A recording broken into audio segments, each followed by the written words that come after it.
Hello, it's Joe Walensky once again, bringing another episode of Digital Accessibility, the people behind the progress. And today I'm pleased to be chatting with Lisa Riemers. Hello, Lisa, how are you today? Hi, Joe. I am good today. Thanks. Thanks for having me. Well, for me, it's the morning in Bellingham, Washington, which is about 80 miles north of Seattle. Where are you talking to us from? I am dialing in late afternoon from Southeast London in the UK. Well, it's always great to have international guests, so thanks for electing to be part of this. As usual, why don't you t start by telling us a little bit about the type of work that you're involved in? Sure. So I'm an independent communications and content consultant. I tend to work with businesses and complicated organisations, trying to help them improve the way they speak to their employees, to their customers, and make sure that they're presenting their messages in the most accessible way. I started out in a more classic kind of marketing role, looking at how to communicate with people via various channels. And I think over the years, specialised in more digital channels and then actually making sure that your messages actually reach everyone. So it's been a bit of a wibbly wobbly career to get here. Um, but yeah, I tend to say that I bridge the gap between technical comms and product teams because I've done a bit of all of it along the way. Well, yeah, it's definitely an interesting combination. Maybe you could talk a little bit more about the types of things that you do. So, what would typically be a work week like for you? What types of activities do you find that you get yourself involved with? So one of the best things about being independent is that it can really vary. I've done things from quite big, in-depth, long-term contracts with government departments, looking at their internal platforms like their intranets and part of their digital workplace, looking at it from a user experience point of view, looking at it from a really clear content design perspective, looking at the platforms that are being used to make sure that they actually meet the needs both of users and the organization. I've recently been really hands on doing a bunch of work on SharePoint with a client. So, actually getting down into seeing what SharePoint can do with some of the more modern web parts to make a really clear. It's been quite terrifying, really, because SharePoint gets a lot of hate and there's so many vendors that have products that sit on top of it. But I think recently we've found that there's a lot more flexibility that's been built back in. So actually building out content, testing it with users, trying to understand the kind of user journeys. Um, but then next week, in fact, later this week, I'm going to be doing some training for a client looking at helping content designers with their communication skills and thinking about storytelling and how to actually articulate the value that content brings to a project. So, and next week after that, I'm going to be talking at a conference with my co-author Matisse Hamonilis. So last year, one of the massive projects that I worked on was co-writing a book with Matisse about accessible communication. And so next week, she'll be here in the UK with me for the first time. We're going to be speaking at a conference called Camp Digital up in Manchester. Then the following week, we'll be speaking at a conference called Access Given in Newcastle. And in between, we're going to be trying to actually get some of the accessibility folks and the content folks that we know together to celebrate it. Well, it sounds like you're pretty busy. How did you find your way into this area? Maybe take us back maybe before you got involved in accessibility, lived life, work life. What were what's some of your background in general? Sure. I first started out thinking I wanted to go into maybe teaching or design, and I found that I really like helping people understand things, but not necessarily children. So working with small kids wasn't really something that I wanted to do on a daily basis, but So I started out doing some training, like a training role. And then I had a role which started off as admin. Then I got a little bit more marketing experience there. I remember when I finished when I was trying to leave the training gig, I went to an agency and I said, I'd really like to get into marketing and communications. And they said, did you study it? No. Do you have any qualifications in it? No. Do you have any experience in it? No. Okay. Well, you're not going to get a job in it. But we do have a opportunity. You could go and answer the phone at this lovely little company down the road. So I took a temp job, which was literally answering the phone for a mortgage company. And while I was there, got really interested in the emails that were coming out from our team, trying to understand more about the products that we were making, that we were selling. I got involved with the product team who were actually building the case management system we were using. And it was a startup. So I got a really wide range of I got exposed to like all the different roles around the organisation. I was really lucky, and the marketing manager there was really patient as well. And I had a lot of questions for him, and he kept answering.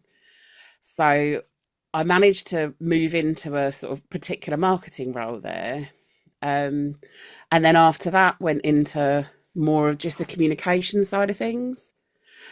Then I got involved in this massive website project. So years ago, I worked for a global company called G4S, and I was in the UK part of the business. And they were doing this massive project to bring 106 different country websites into one content management system. And I was only in a small UK part of the business, but everybody else there kind of took a step back. It was something, we're talking sort of over 15 years ago, thinking about digital still being seen as a brave new frontier. And lots of people there weren't that comfortable with it. But I got really excited by the project and got really heavily involved with it and thought maybe actually digital is where I want to be. And so I specialised more in digital. So I did a massive website project, and I'd also done a little bit on their internal intranet. And I moved on to my next role, which was just as a digital content person or it was web and intranet officer was my job title. And so I launched a company intranet and then and the company's website.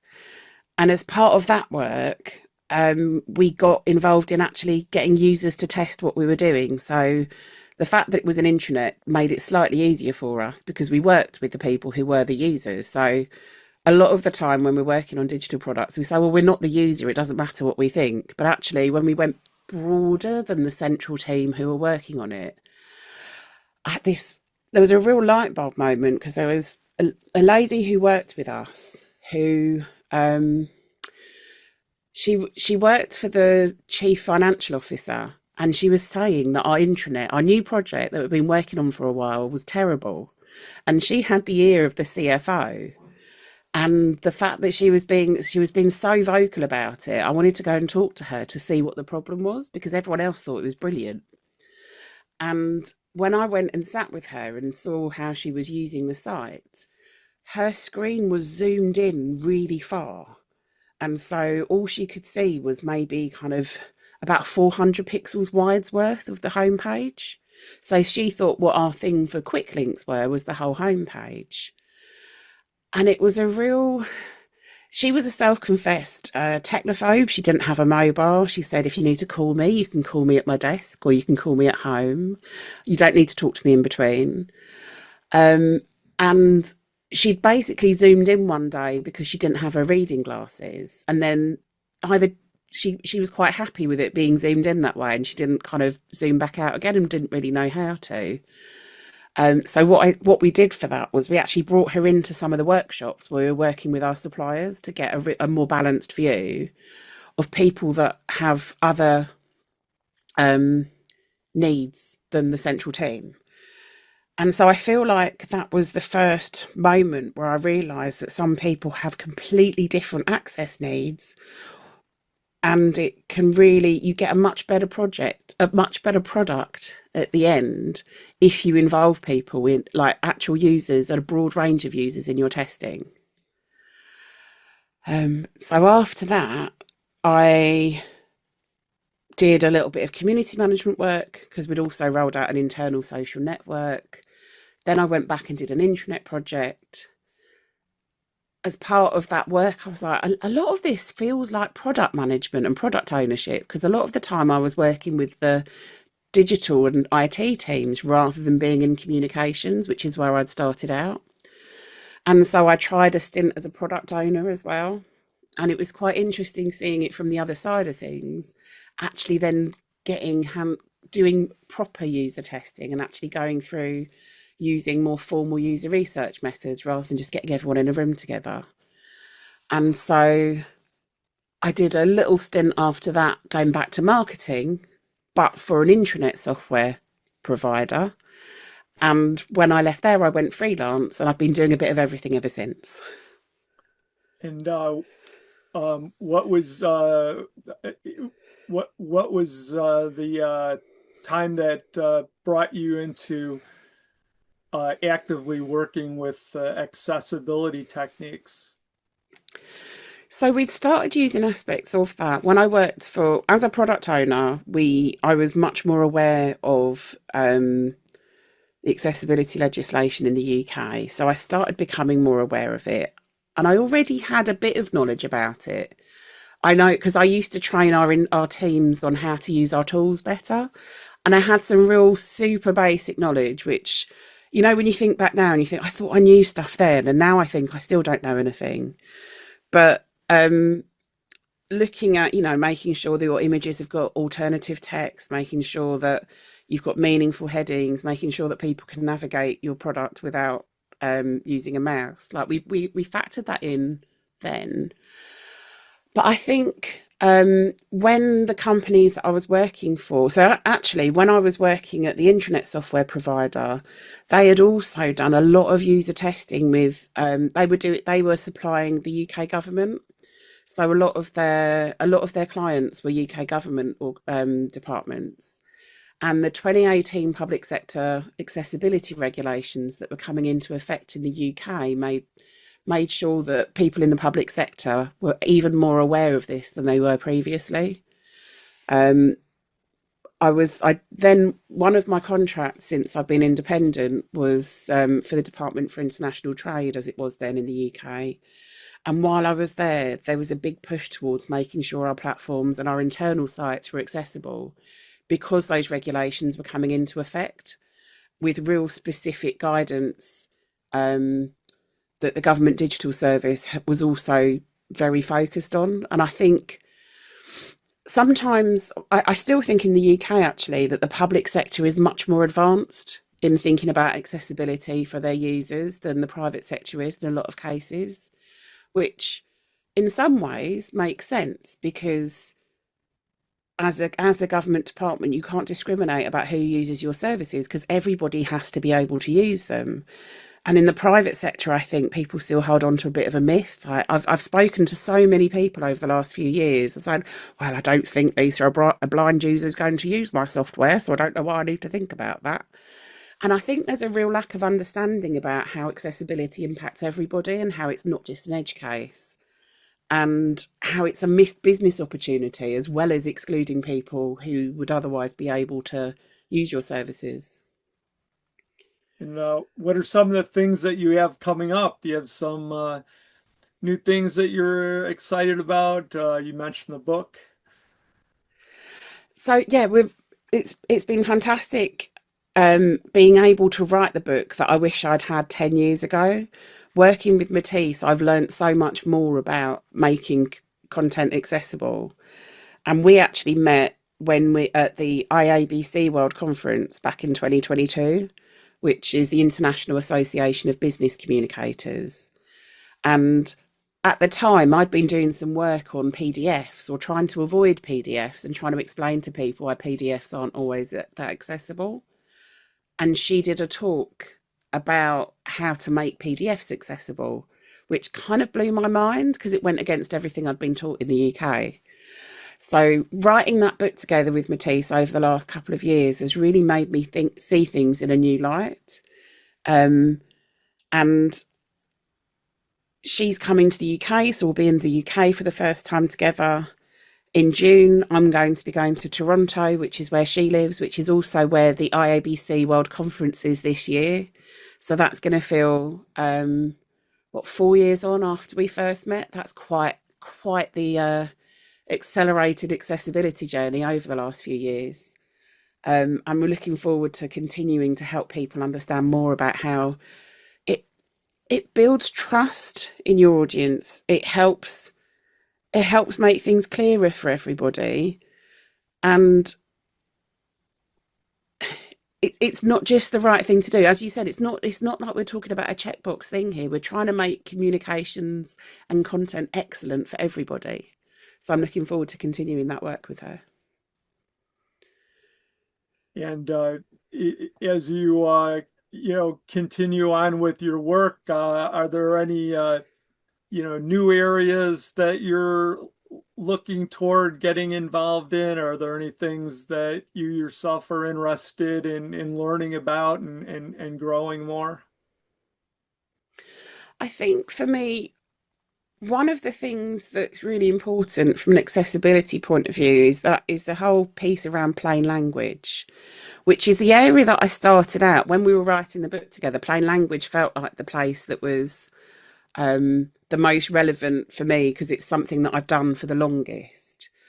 But something that I've found speaking to people at conferences recently, and actually I did a talk at the taxonomy boot camp in London last week, and there's plain language and being able to articulate what it is you do and why you do it and what the benefits are, not just the features.